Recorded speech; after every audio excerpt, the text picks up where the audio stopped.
Good morning or good afternoon from wherever you are. I'm Creeson Agecoutay. Welcome to APTN National News. Thank you for joining us. A Toronto woman who pleaded guilty to Inuit identity fraud earlier this year could face up to 2 years in prison.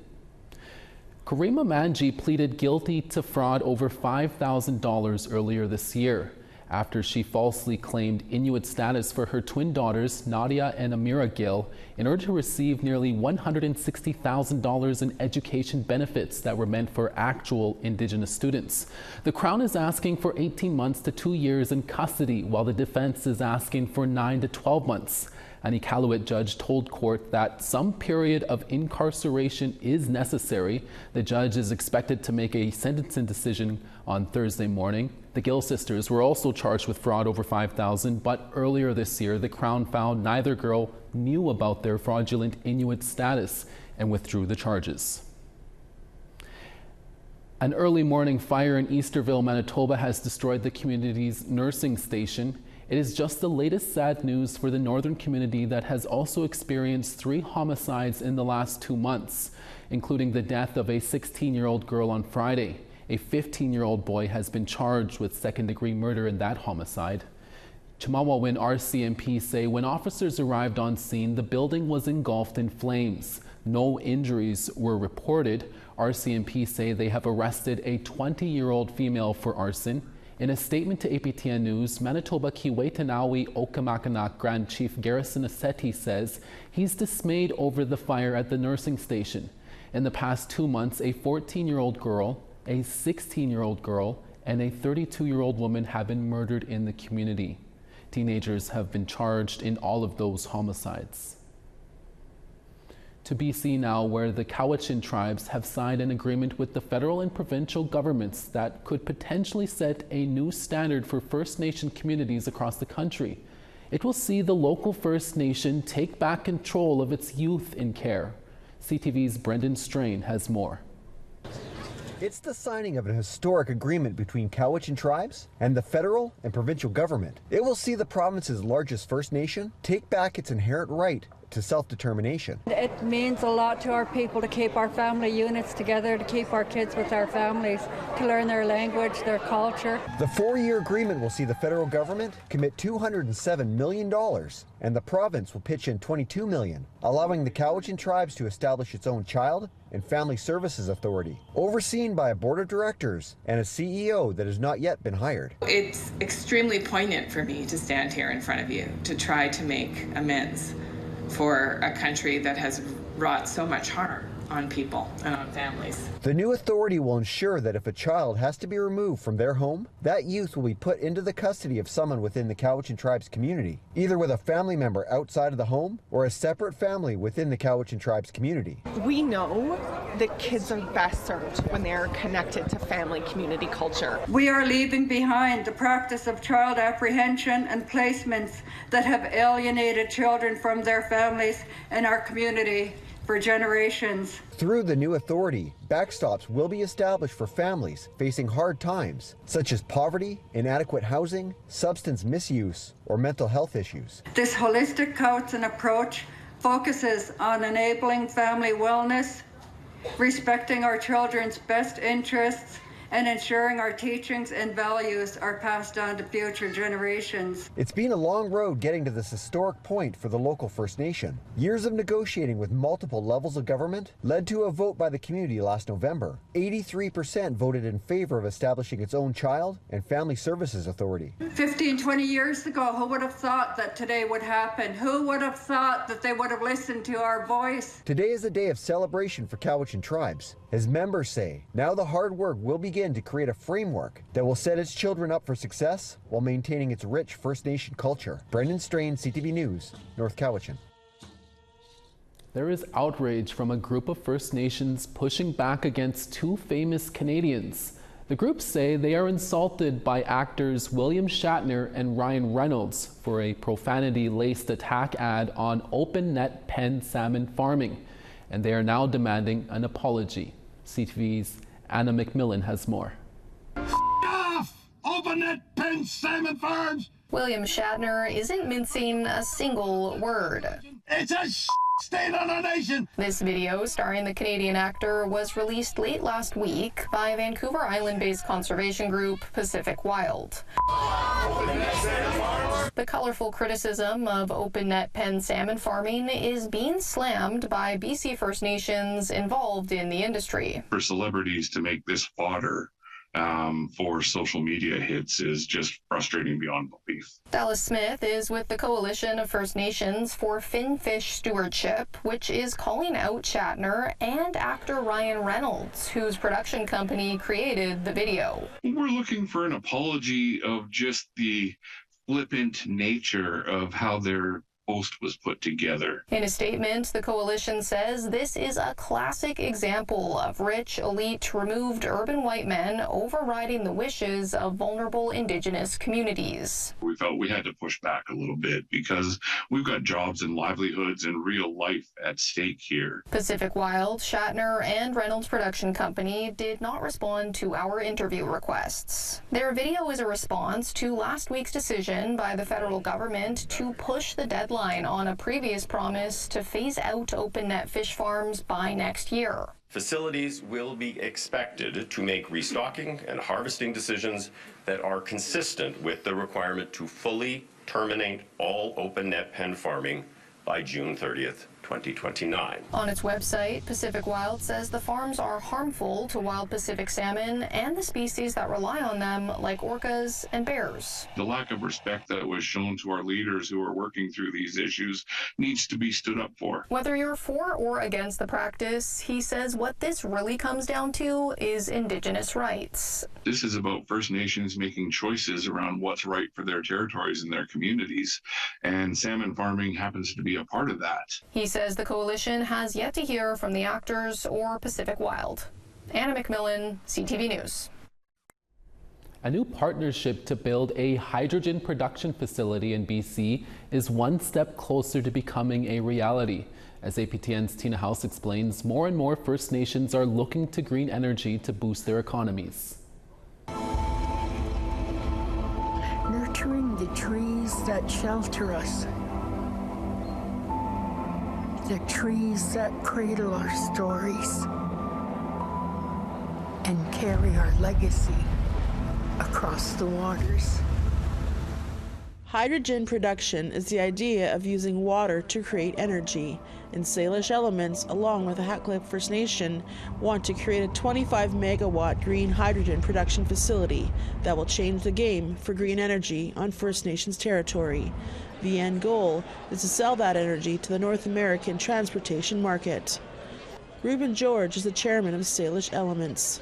So Hatlip is going to be the primary developer of hydrogen.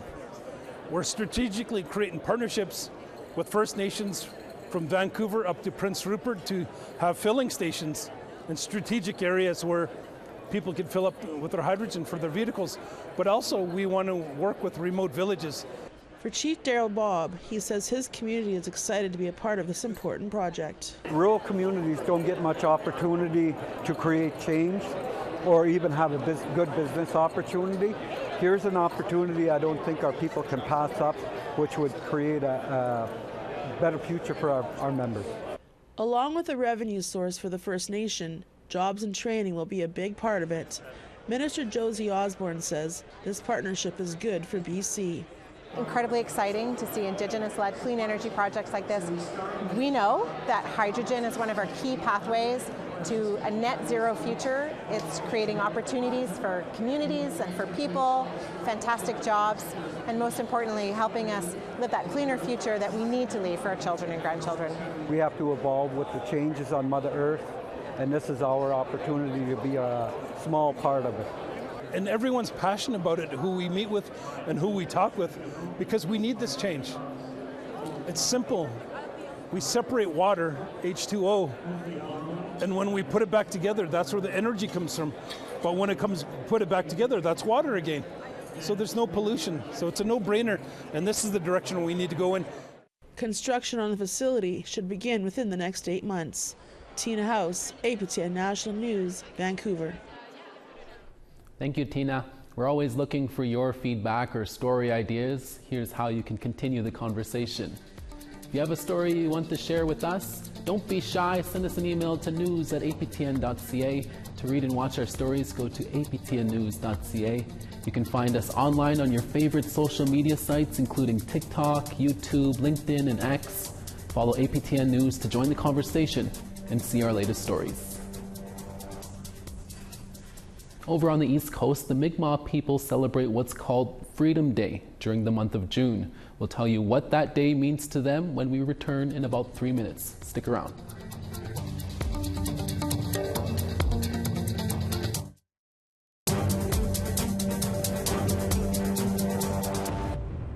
Welcome back. National Indigenous Peoples Day is celebrated in many different ways.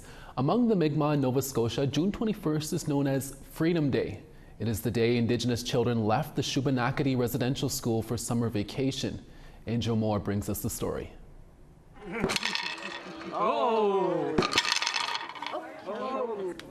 This is a traditional Mi'kmaq game called Waltez. Each player flips the 6 disc-shaped dice. All 6 facing up is worth 5 points. Waltez was once banned by the church. Playing the game is part of the festivities at this year's annual Freedom Day at Shubenacadie, Nova Scotia. But the biggest part of the Freedom Day is the walk. Benjamin Lafford is from the Eskazoni First Nation. He attends every year. It's important to me to take this walk for my children and my grandchildren.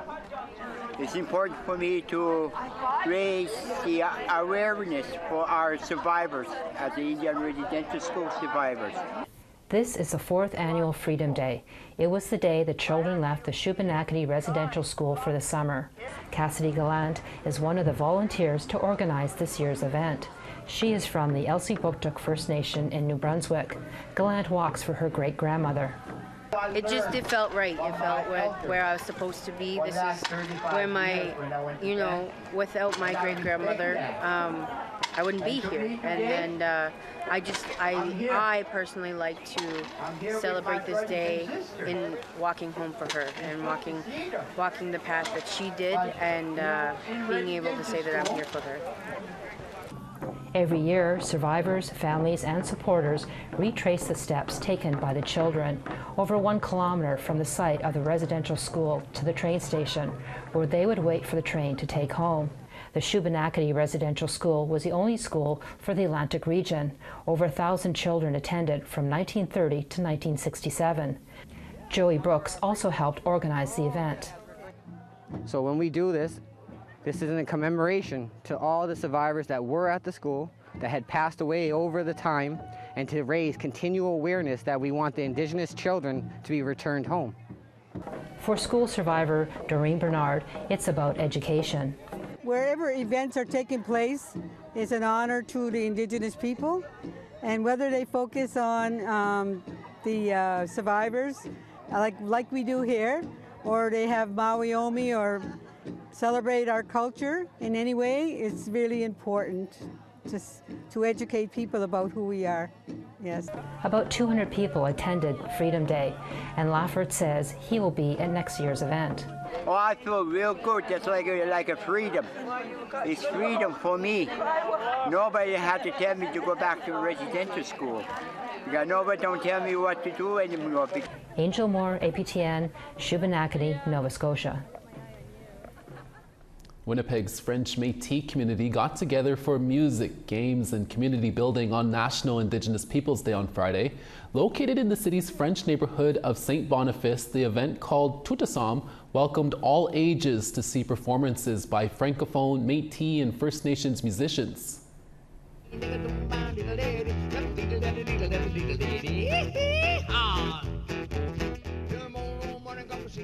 Winston Watney performed along with MJ Dondenu on bass and Mitchell McCoons on drum. 3 generations of Indigenous performers playing in sync at Tutasam, which means all together in Michif. A Métis sash fit for a woolly mammoth adorned the stage while children tried to hit a bullseye with new friends. Festival du Voyageur spearheaded the event. Their lively Indigenous Initiative coordinator Barney Morin says Tutasam honors the community's French Métis roots. Métis still are always trying to find their place in society, and they're always trying to find their voice and where they can stand and be proud of themselves. So it's my honor to work with Festival and with Union and with other groups so that we can have a place where French Métis people feel accepted and feel like they're valorisé in French. You know, to feel like they belong to something certain. Because for a lot of people like myself, our Métis-ness involves growing up French. To me, it's in tandem with each other. My whole family's French, and the Métis side is just as French. And so, celebrating our culture in Métis gives us that space to célébrer ensemble. Now to today's additional website poll question. On our website, we ask: 2 territories recognize Indigenous Peoples Day as a statutory holiday. Do you think the day should be a stat holiday across all of Canada? You can say yes, no, or unsure. Have your say at our website at aptnnews.ca. Stick around, we'll have more after this very short break.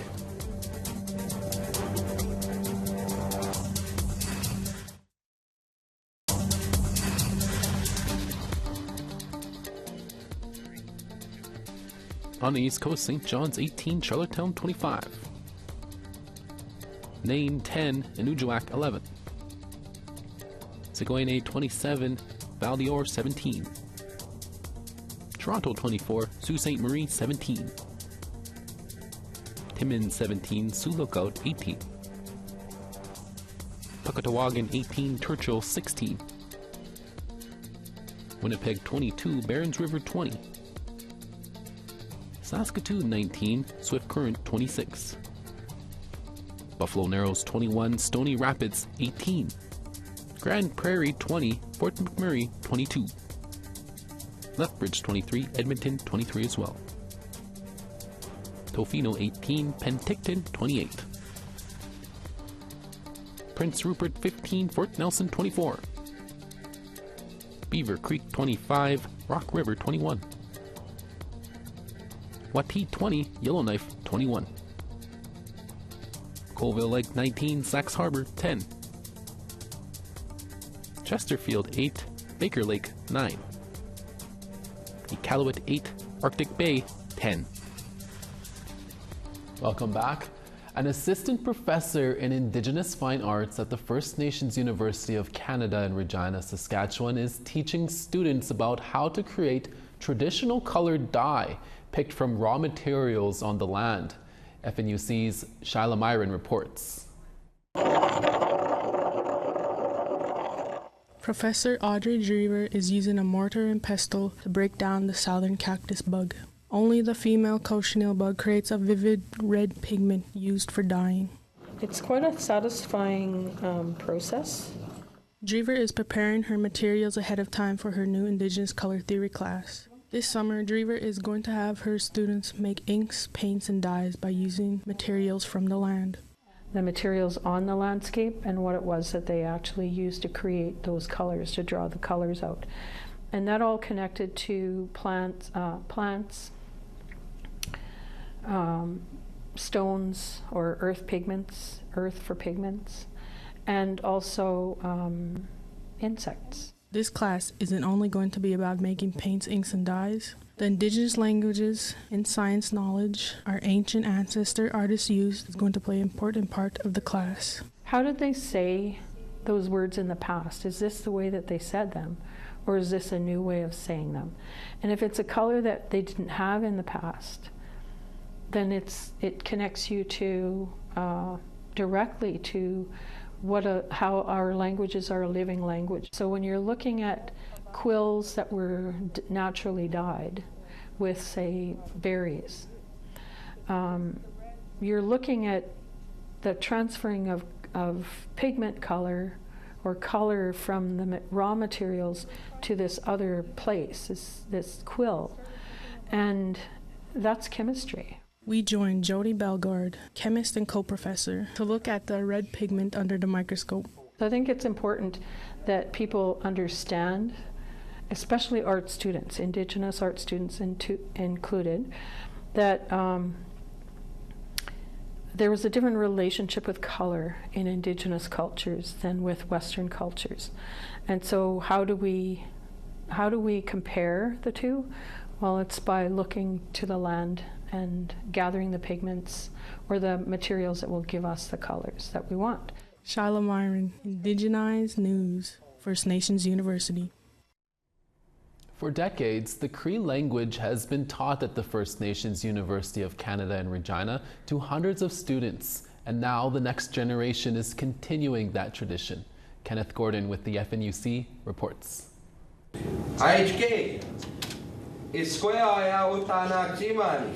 Working to bring back language to his community, 24-year-old Darian Agecoutay teaches Nehewawin at First Nations University in Regina alongside department head Solomon Rapp. However, for Agecoutay, it wasn't always this way. You need to really put yourself out there, you know, with other speakers and be comfortable with making mistakes in the language, because that's what's most important, is that, you know, again, trial and error. Sometimes you just have to say a word maybe 100 times before you get it right. Agecoutay, raised like most of us, did not hear his language growing up. Living on Cowes First Nation until the age of 17, he chose to pursue post-secondary education. Agecoutay then found his love for Nehewawin. We're all good, right? Now, Agecoutay is passing on that love for the language to as many others as possible. Ashley Spyglass is a student from Mosquito First Nation. Colonization took that from us, and now we're just starting to get our language back, and people like him are what we need. Because language is the vehicle in which drives culture and identity. It's who we are as a people. In the future, I just hope and envision for a world where we're able to speak our languages within our own institutions, you know, together as a people again. There's hope that in the future, with the revitalization efforts Darian pursues, Indigenous language will be just as common as English. This is Kenneth Gordon, Indigenized News, Regina. Fun fact, Darian Agecoutay, the Cree professor you saw there, is my nephew, and all of our family continues to be proud of all of his success.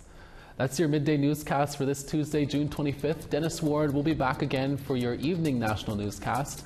Oiler country and the rest of Canada is hurting today, but at least we can say Indigenous hockey star Brandon Montour of the Panthers is a Stanley Cup champion. Hi miigwech masicho. Thank you for watching.